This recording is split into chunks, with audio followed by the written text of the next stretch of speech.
बहुत से लोगों को पता होगा कि अर्जुन की मृत्यु स्वर्ग की यात्रा के दौरान हुई थी, परंतु इससे पहले भी एक बार अर्जुन की मृत्यु हुई और वे पुनः जीवित हुए। इसके बारे में बहुत कम लोग जानते हैं। तो आइए आज हम आपको महायोद्धा अर्जुन से जुड़ी इस पूरी कहानी के बारे में बताते हैं।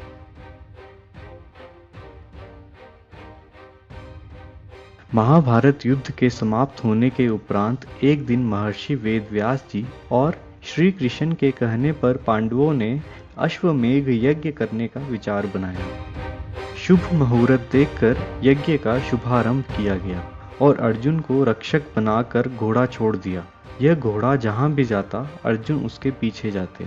अनेक राजाओं ने पांडवों की अधीनता स्वीकार कर ली, वहीं कुछ ने मैत्रीपूर्ण संबंधों के आधार पर पांडवों को कर देने की बात मान ली।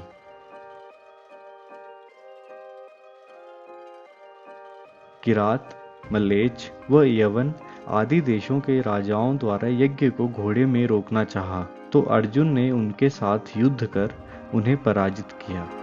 इस तरह विभिन्न देशों के राजाओं के साथ अर्जुन को कई बार युद्ध करना पड़ा। यज्ञ का घोड़ा घूमते घूमते मणिपुर पहुंच गया, जहां की राजकुमारी चित्रांगदा अर्जुन की पत्नी थी और उनके पुत्र का नाम बभ्रुवाहन था।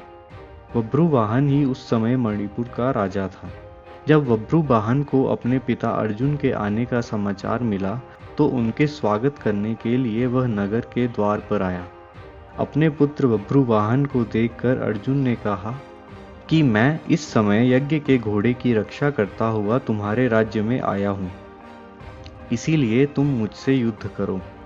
जिस समय अर्जुन बभ्रुवाहन से यह बात कर रहा था, उसी समय नाग कन्या उलूपी भी वहां आ गई। उलूपी भी अर्जुन की पत्नी थी। उलूपी ने भी बभ्रुवाहन को अर्जुन के साथ युद्ध करने के लिए उकसाया।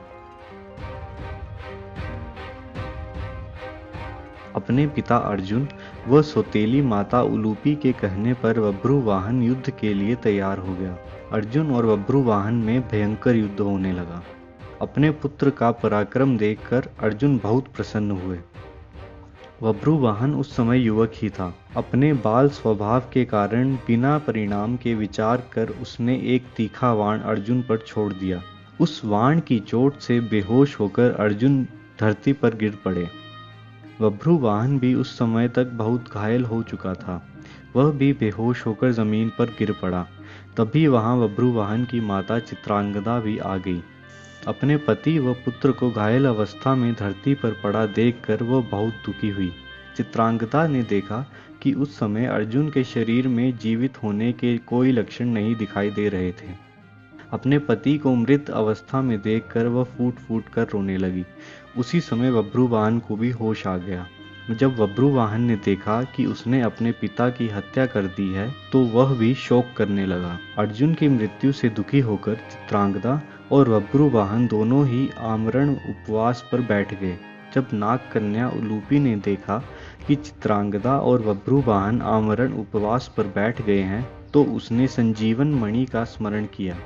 उस मणि के हाथ में आते ही उलूपी ने बभ्रुवाहन से कहा कि यह मणि अपने पिता अर्जुन की छाती पर रख दो। बभ्रुवाहन ने ऐसा ही किया। वह मणि छाती पर रखते ही अर्जुन जीवित हो उठे। तो दोस्तों, अगर आपको ये वीडियो हमारा पसंद आया है तो इसको लाइक ज़रूर करें और हमारे चैनल को सब्सक्राइब करें। धन्यवाद।